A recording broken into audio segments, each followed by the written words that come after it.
A gente precisa relacionar teoria e prática e realmente uma das expressões muito usadas para isso, a gente fala de ortopraxia e a gente fala de ortodoxia, né? De ter uma opinião ou um pensamento, uma mente que corresponde à verdade, mas a gente também precisa de uma prática apropriada e às vezes a gente usa a ideia de praxis para falar disso.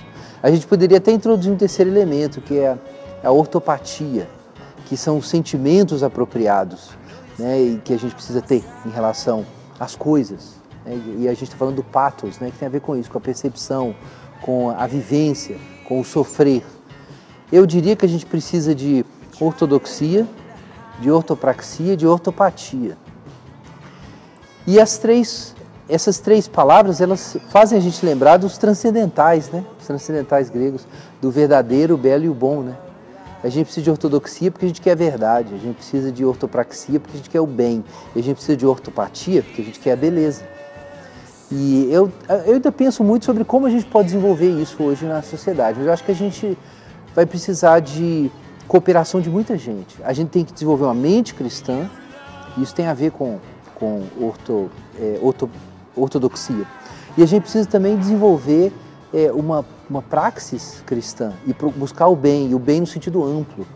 Não se trata só do bem no sentido de uma ética individual, mas também de uma ética social, uma concepção de bem comum, de uma concepção do que é bom para a criação, de como a gente se relaciona com a criação.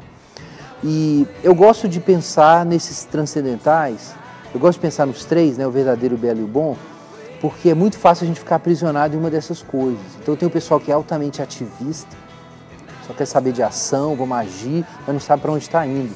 E não entende que sem a verdade para dizer o que é bom, a gente pode cultivar as nossas próprias ideias sobre o que é bom.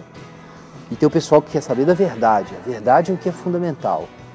Só que a verdade não é simplesmente uma ideia, a verdade é a autenticidade.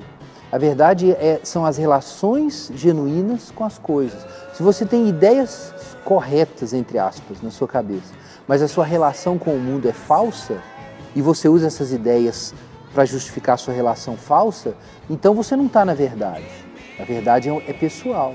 Então você precisa da verdade, precisa do bem, você precisa de ortodoxia, precisa de ortopraxia. Mas você também tem o pessoal dos sentimentos, o pessoal que está preocupado em ter as sensações corretas, e o pessoal da piedade, né, no contexto cristão, o pessoal da devoção, e acha que isso é que é importante. E não tem responsabilidade histórica, né, com o bem da cultura, o bem da criação, o bem do homem, e não quer saber de verdade. Agora, a posição correta, a posição do cristão, é um centro equidistante desses três temas. A gente precisa ter as três coisas integradas. Mas a ênfase aqui nossa é ortopraxia e ortodoxia. Eu diria que a verdade que não se expressa em uma vida boa, no bem, não é verdade, é uma ilusão, é uma falsa verdade, o que parece uma contradição. Mas eu diria também que as pessoas que estão lutando pelo bem, mas um bem que não tem correspondência com a verdade, com o logos, e até com o discurso da igreja ao longo da história, como a gente vai saber se isso é realmente bom? Então a gente precisa das duas coisas, e uma interpreta a outra. Quando a gente encontra a verdade, ela é boa. E quando a gente encontra o bem, ele é verdadeiro.